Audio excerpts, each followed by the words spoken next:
Vamos a ir con el ejercicio 19 de la guía adicional, que es un ejercicio abierto.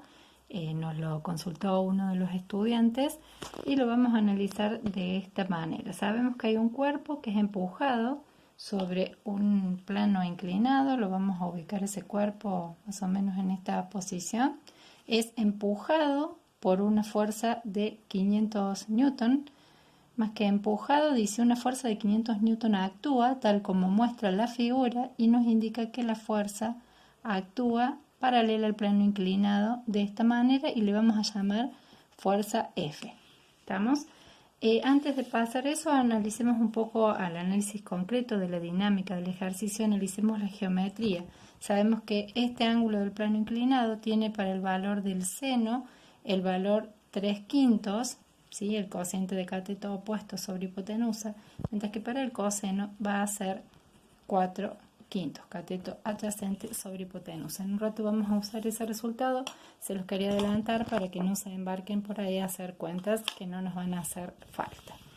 Vamos a dibujar entonces la línea del eje X, que es sobre la que estamos postulando que va a ocurrir el movimiento, correspondiente eje Y perpendicular al eje X, y como siempre le decimos, mientras uno va pensando qué hacer, dibujamos la fuerza peso, que es aquella de la cual todavía no hemos encontrado forma de escapar, y la normal, que es la fuerza de contacto perpendicular al plano. Estas tres fuerzas ya sabemos que existen. Ahora, el dilema es, ¿existe una fuerza de rozamiento? Nos dicen, esto se está moviendo, digamos, va a actuar el coeficiente de rozamiento, el dinámico, el estático.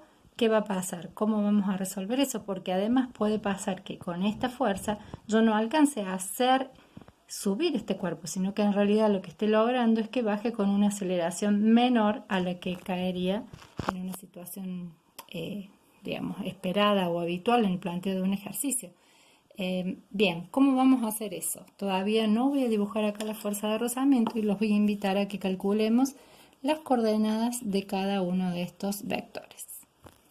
La fuerza F va a tener en el eje X los 500 newtons que nos dicen, en la coordenada Y no va a tener nada. La normal tiene 0 newton para el eje X y en la normal n newtons, mientras que para el peso, ¿qué tendremos? El valor del peso por el seno del ángulo para la coordenada X, o sea, 3/5 por m por g, que son 1470 newtons, y para la coordenada Y va a ser con el coseno, que lo teníamos acá, son los 4/5 por los 1470 newtons. Claro, me estoy olvidando de colocar los correspondientes signo menos, ya que la P sub X apunta desde el 0 hacia la izquierda y la P sub Y desde el 0 hacia abajo. ¿Ok? ¿Qué va a pasar con la fuerza de rozamiento?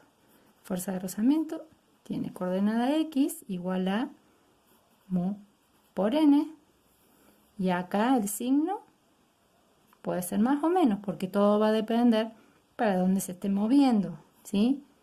Acuérdense, yo siempre les digo, más o menos el módulo de mu por la normal, y para la coordenada Y va a tener 0 newtons, ¿sí? Estábamos en el punto de tomar la decisión si a la fuerza de rozamiento la dibujamos para el mismo lado que la F o para el mismo lado que la P sub X. No lo sabemos, porque el cuerpo puede estar ascendiendo, se puede estar cayendo, incluso podría estar quieto. No tenemos datos suficientes en el enunciado del ejercicio, no nos adelantan nada. Nosotros tenemos que deducir a partir de la suma de fuerzas igual a masa por aceleración qué es lo que está pasando. Vamos a empezar por plantear la suma de las fuerzas en el eje Y, que da 0. Eso nos dice que la normal más la componente Y del peso es 0, la normal menos los 1176 newton, que yo ya he calculado cuánto daba la componente W sub I, nos da ahora entonces que la normal vale 1176 newton. ¿Dónde vamos a usar este dato? Por supuesto, para calcular el valor de la fuerza de roce, pero podría ser de 0,25 por la normal, o bien de 0,2 por la normal, porque esto sería el caso en el que está quieto, o sea, en equilibrio estático, o bien se está moviendo, se está acelerando. Entonces, estas son las dos situaciones que más o menos nos está planteando el ejercicio. De acuerdo a cuánto de esta fuerza de rozamiento, que es la que va a tener que componerse en realidad en el movimiento con la fuerza de 500 newtons y la componente X del peso, los menos 882 newtons, podemos nosotros empezar a darnos una idea de para dónde se está moviendo. Y sí, puede uno equivocarse y el resultado nos va a advertir.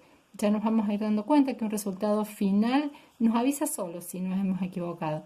Por ahora, yo de acuerdo a estos 882 con los 500 y el resultado de estas dos cuentas, voy a postular que el cuerpo se está cayendo. O sea, vamos a aplicar la fuerza de rozamiento cinética y vamos a pensar que la fuerza de rozamiento la vamos a dibujar acompañando a la fuerza F. ¿Sí? Acuérdense que las escalas en esto mucho no las respeto, pero estaría pensando que esta es la situación que vamos a analizar. Bien.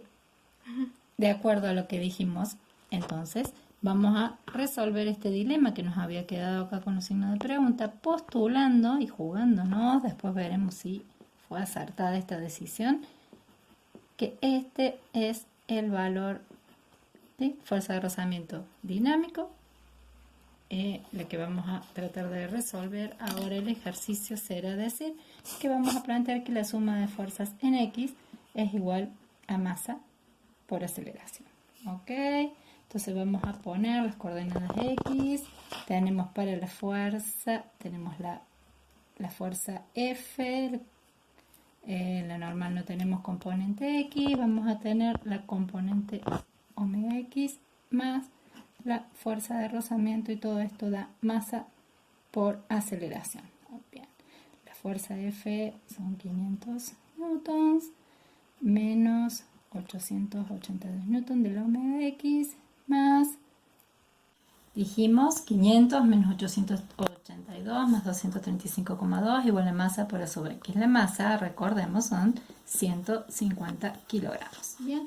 Cuando hacemos esta operación y dividimos por los 150, nos da una aceleración de menos 0,98 metros sobre segundo al cuadrado, lo cual, aleluya, significa que he decidido bien cuando dije que la fuerza de rozamiento apuntaba para el mismo lado que la F, porque el cuerpo estaba moviéndose hacia la izquierda.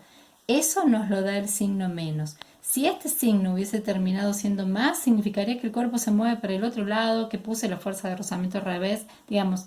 Quedémonos tranquilos que las leyes de Newton junto con el álgebra nos van a dar la información si nosotros tomamos bien esa decisión. Este signo menos es el que nos dice, bien, perfecto, la fuerza de rozamiento apunta para arriba y este cuerpo está cayendo por el plano inclinado.